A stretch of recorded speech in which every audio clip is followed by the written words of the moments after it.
ইমাম আহমদ বিন হাম্বল রাহিমাহুল্লাহ ছিলেন 10 লক্ষ হাদিসের হাফেজ, এরপরেও জনগণ মেনে নেয়নি।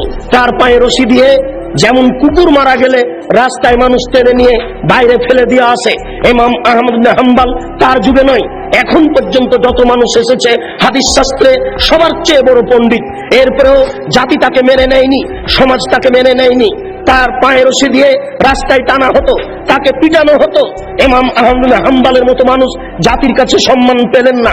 আমরা জাতির কাছে সম্মান পাই বুঝতে পারি না। বুঝতে হবে আমাদের প্রচারের ত্রুটি রয়েছে।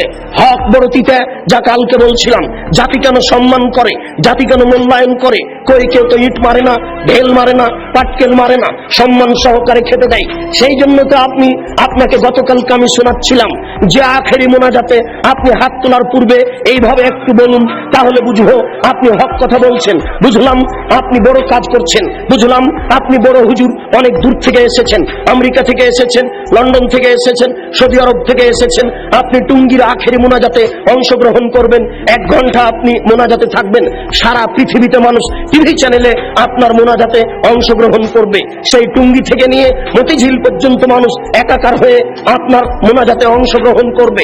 দেশের নেতা নেত্রী এই মোনাজাতে অংশগ্রহণ করবে। হুজুর আপনি একটু হক কথা বলুন না, আপনি বলুন। আল্লাহর নবী বলেছেন লা ইয়াফলাহু কওমুন ওয়াল্লাহু আমরাহুম ইমরাতান, ওই জাতি কোনোদিন পরিত্রাণ পেতে পারে না যে জাতি নারীকে করেছে নেত্রী, ওই জাতি কোনোদিন পরিত্রাণ পেতে পারে না যে নারীকে করেছে নেত্রী, ওই জাতি কোনোদিন পরিত্রাণ পেতে পারে না যে জাতি নারীকে করেছে নেত্রী।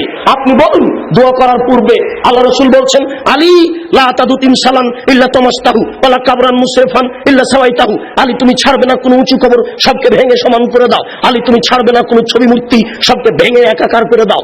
আপনি এই বক্তব্য দেওয়ার পরে এবার হাত তুলে দোয়া করুন, দেখা যাবে কত নেতা নেত্রী আপনার দোয়াতে অংশগ্রহণ করে, কত জনগণ আপনার দোয়াতে অংশগ্রহণ করে।